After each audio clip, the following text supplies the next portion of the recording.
terlahir dari keluarga muslim dan dibesarkan oleh keluarga muslim. Sekarang asli Widya dari Bekasi dan sekarang Widya tinggal di Riau. Baik, singkat cerita Widya langsung ya daripada awalnya Widya bekerja. Widya kerja di Pekanbaru sebuah supermarket. Nah, dari pekerjaan situ gimana ya, dari banyaknya yang Widya alami, seperti Widya kan juga namanya Widya juga dulu sering melakukan sholat 5 waktu, kadang Widya sering mengaji juga setiap sehabis sholat. Ketika Widya sholat, Widya mengaji, Widya sering berdoa, dan pada saat itu Widya sedang ada masalah ya, sedang cobain Widya ada masalah dan Widya merasain kehampaan hidup gitu. Dan Widya merasain seperti Tuhan itu atau Allah itu nggak ada seperti yang Widya percaya dulu. Allah itu nggak ada, kenapa Allah itu nggak mendengar doa Widya, kenapa Allah itu tidak membela Widya di saat Widya ada masalah, kenapa Allah tidak tolong Widya di saat Widya seperti ini. Jadi Widya itu merasakan hidup Widya tuh hampa, dan saya juga merasakan tidak ada Allah yang hidup. Dan pada saat itu tepatnya malam Widya berdoa di jam 12 karena Widya nggak bisa tidur. Ya saat itu pulang kerja, Widya tidak bisa tidur. Nggak tahu kenapa sih rasanya gelisah banget.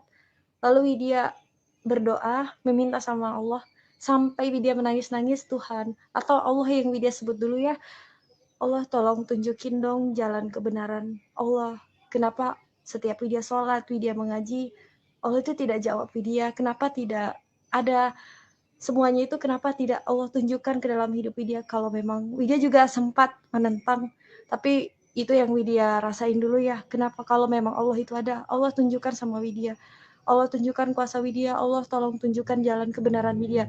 Widya meminta sampai nangis-nangis. Dan pada saat itu Widya pun selesai cuci muka dan Widya tertidur sebentar.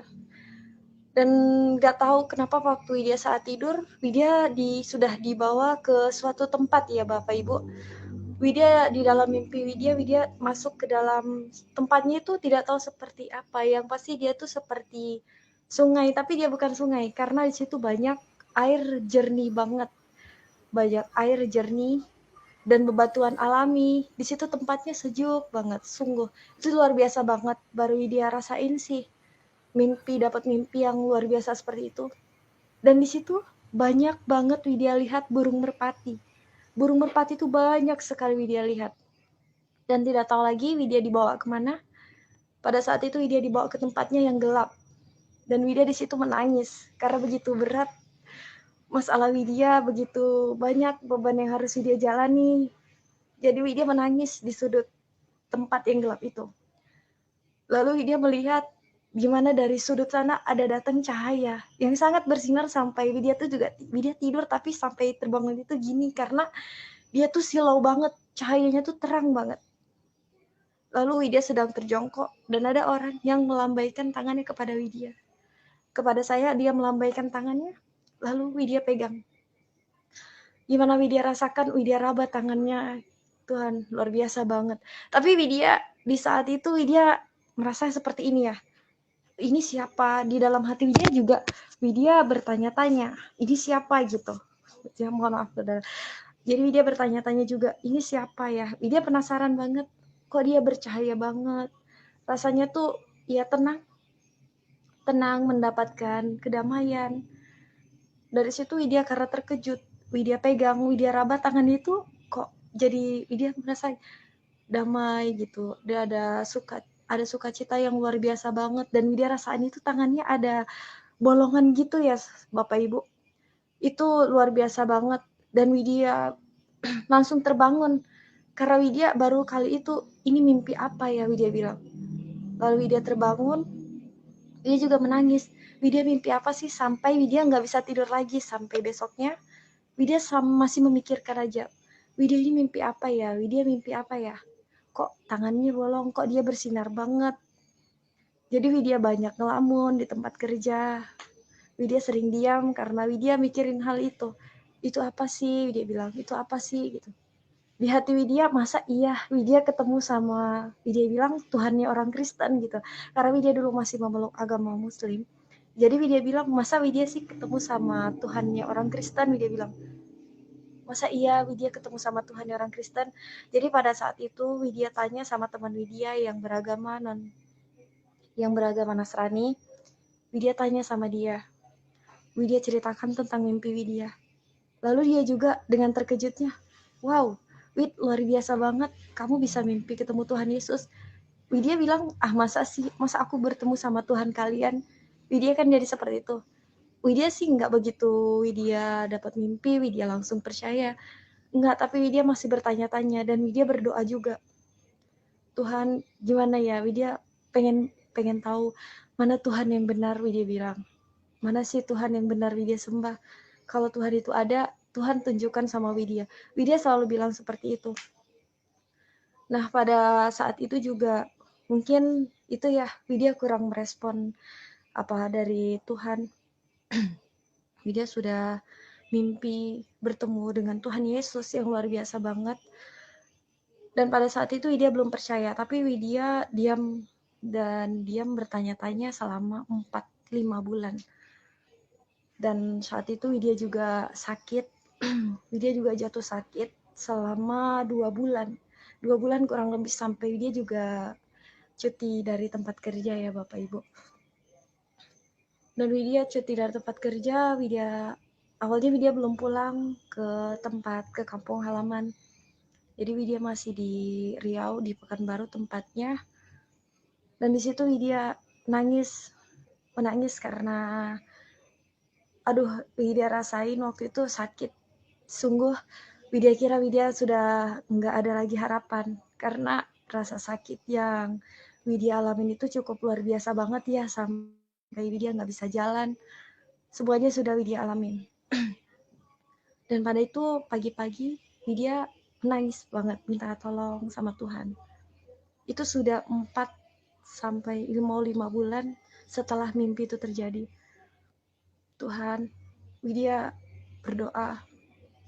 Dengan siapapun itu Tuhannya, Widya percaya, Widya berkata sama Tuhan. Tuhan, Widya mohon kesembuhan dari Tuhan. Widya nggak tahu sebenarnya Tuhan itu siapa. Widya bilang gitu. Allah yang mana Widya nggak tahu. Tapi Widya percaya Tuhan itu ada. Widya percaya Tuhan juga sembuhkan sakit penyakit Widya. Karena waktu itu Widya benar kehilangan harapan banget kayaknya. Karena sakit sudah selama 2 bulan, Widya kurang mau makan sampai badan Widya tuh kurus banget. Ya memang sih Widya langsing tapi kurus gitu ya, tapi nggak segitu kurus banget. Jadi Widya minta kesembuhan dari Tuhan. Pada saat itu Widya nangis ya di bawah jendela sambil Widya berdoa. Nggak tahu kenapa Widya juga dapat pendengaran kayak suara yang mengaung, kayak gimana ya, suara yang menyaring gitu dari telinga.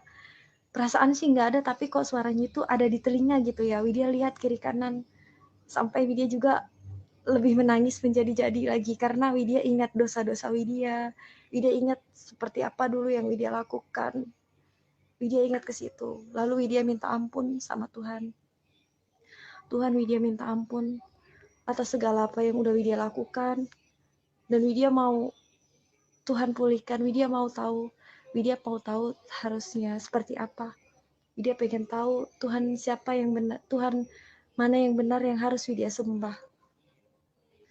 Dan di situ puji Tuhan, Widya terdengar suara yang menyaring dari telinga. Lalu Widya melihat kiri kanan. Suara Widya juga penasaran banget ya, itu suara siapa gitu. Terdengar suara yang menyaring. Lalu waktu itu Widya baru-baru ada handphone ya, jadi Widya bisa share-share gitu. Gimana kayak tentang yang teman Widya bilang sebelumnya, kalau Widya bertemu Tuhan Yesus. Dan di situ puji Tuhan, Widya setelah pulang dari situ sih ya, Widya mulai adem denger lagu-lagu rohani. Puji Tuhan, Widya mulai seneng denger lagu rohani karena bawaannya denger lagu rohani itu adem banget, ngerasa ada damai. Nah setelah dari situ, puji Tuhan, Tuhan sembuhkan Widya dari sakit 2 bulan yang Widya nggak bisa ngapa-ngapain. Widya nggak bisa berdiri, bahkan Widya nggak bisa jalan juga Bapak Ibu. Mau makan aja susah. Tapi puji Tuhan ya, Tuhan tuh luar biasa banget. Tuhan sembuhkan walaupun waktu itu Widya belum tahu bahwa itu benar-benar Tuhan Yesus yang menyembuhkan Widya. Puji Tuhan banget. Lalu Widya lanjut lagi ya. Widya balik lagi ke Pekanbaru, Widya bekerja. Dan Widya bertemu sama seorang pekerja di supermarket itu juga. Dia juga beragama Nasrani. Lalu Widya sharing, Widya tanya tentang mimpi Widya. Dia juga mengatakan hal yang sama bahwa Widya bertemu Tuhan Yesus. Jadi Widya merasa gimana ya? Merasa wow luar biasa banget ya, berarti Tuhan itu, Widya bilang. Berarti Tuhan itu memang ada, Widya bilang gitu dong. Jadi Widya diajak sharing lagi sama teman, lalu Widya juga dibawa ke gereja. Singkat aja ya ceritanya karena panjang banget. Widya dibawa ke gereja. Waktu itu Widya masih keadaannya pakai kerudung. Pulang gereja, Widya dibawa ke gereja dan Widya juga bersaksi di gereja. Dari Widya belum pernah masuk gereja nih. Pas Widya masuk ke gereja, Widya merasakan gimana ya, roh yang hidup. Hati Widya tuh gimana rasanya ya, berdebar-debar gitu. Berdebar-debar di mana Widya merasakan, wow, luar biasa banget ini. Kok Widya ngerasain ada sesuatu yang hidup di dalam gereja. Jadi di saat itu pas Widya masuk ke gereja, Widya beri kesaksian, dan hati Widya itu mengatakan, mungkin Widya nggak bisa mau ngomong apa gitu ya, tapi nggak tahu kenapa Widya yakin dan percaya itu Roh Kudus yang tuntun Widya. Dan Widya berkata di hati Widya mau memulai hidup Widya yang baru bersama Yesus. Di situ Widya memilih Kristus. Kenapa Widya memilih Yesus? Karena Yesus yang Widya percaya satu-satunya jalan kebenaran dan hidup. Dan sebelum Widya ke gereja juga Widya udah diajarin dan untuk suruh buka Alkitab, baca-baca kitab Perjanjian Baru dan Perjanjian Lama di kitab Injil.